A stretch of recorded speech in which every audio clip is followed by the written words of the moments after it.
Hey everybody, welcome to my channel. So today I want to talk to you guys about pitching again. Why? Because a lot of you who are watching this channel, aspire to be a traditionally published author. And so you want to make sure that you've got your pitch down pat, right? So here's a checklist that I've created to help you make sure you've got all your ducks in a row before you contact a publisher, editor, or agent, okay? You want to make sure you have everything together so that the process is seamless, okay?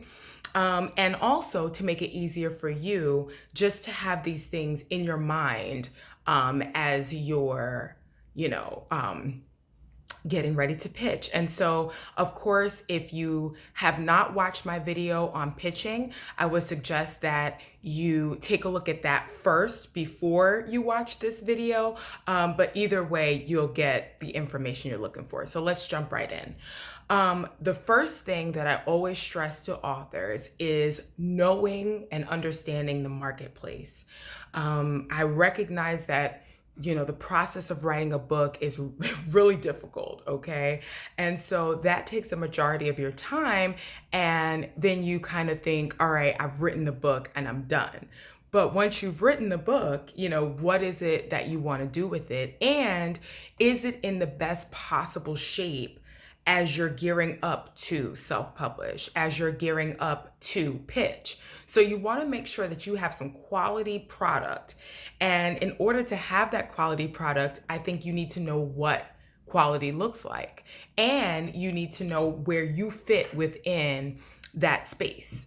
So the first thing obviously is, being abreast of bestseller lists, but also taking a look at Amazon, taking a look at Barnes and Noble, your favorite bloggers, checking out reviews, understanding who is publishing in this space and what exactly readers are gravitating towards within their projects, right? So don't just look at the Amazon list, take a look at the pages, take a look at the comments, the feedback, the reviews, and see what you can gauge from what readers enjoyed from, the book and what they did not enjoy, okay? And that's what you want to use to shape your project. You don't want to rip off someone else's idea, of course not. But, this is a way to help the publisher to know how you fit and also what to pay you.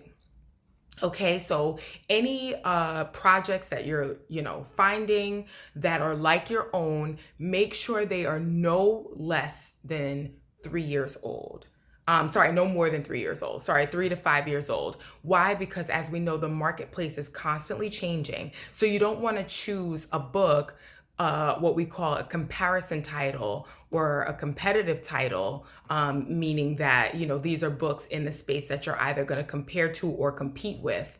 But these are the, books that are going to help the publisher, again, know where you fit. But then you also want to know when you're talking to readers, especially for you new authors out there, to help them get a sense of, oh, yeah, I know that book.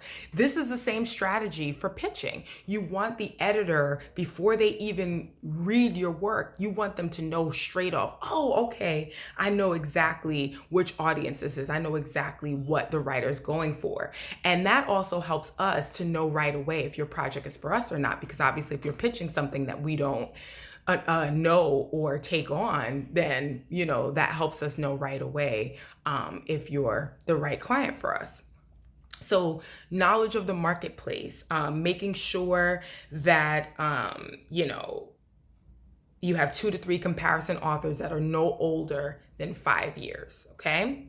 The second thing is you want to have your polished query letter, okay? And again, if you have not watched my video on query letter writing and pitching, please do, because that will help you to understand what should go in that query, and why it is important to include these tidbits in the query. The main things to remember are your word count, the genre you're writing in, okay?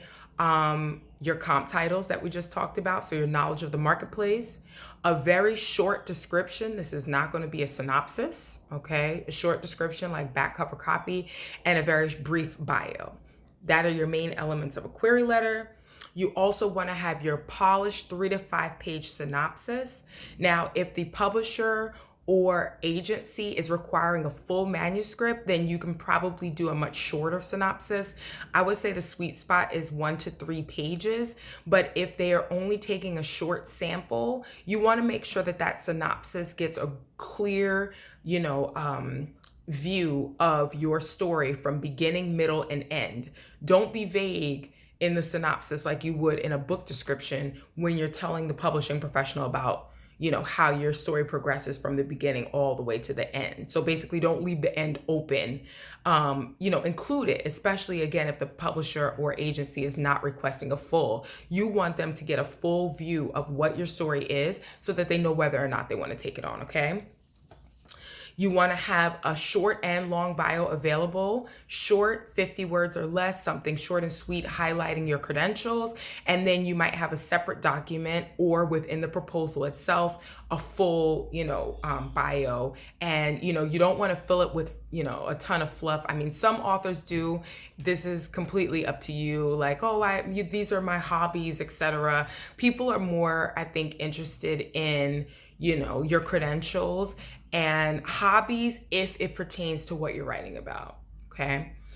The next, please, you want to have polished, clean sample chapters, all right? At least 3, okay? Now, I really encourage you, especially for you debut authors, to have a full, completed manuscript, even if you're still doing some tinkering on it, etc. But I would really encourage you to have a full manuscript before you start pitching, just because if a publisher or agency loves what they've read of the sample, and then they're like, hey, I'd love to read the full, and now you don't have a full ready, 2 things might happen. 1, you might miss your opportunity by the time you do send the book in, or 2, you might feel pressured to complete the book or complete the edits really fast and not turn in your best work.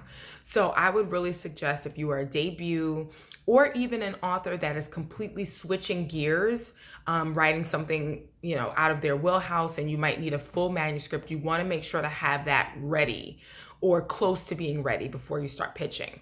But even still, polished first 3 chapters. Most proposals are between 50 and 75 pages. Some can run a little bit longer, but for the most part, you're including your query letter, your full synopsis, and the first 3 chapters, which is roughly 25 to 30 pages of your story, okay?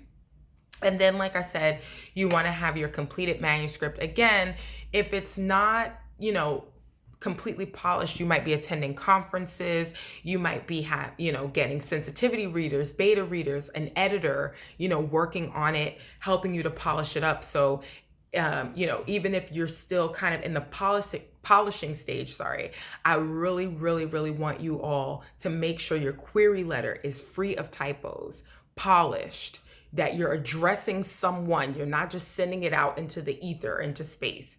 Do your research, check out the agency, check out the editor, and do your best to match up with the person that seems most appropriate for your work, okay? Always sign your letters, meaning including your full name, even though I know most of these are emailed pitches. Some of your email addresses may not correspond with your actual name. It may be your pen name, or maybe, something fun or funky, especially if you write sci-fi or fantasy, so you want to make sure you're signing your emails with your full name and your contact.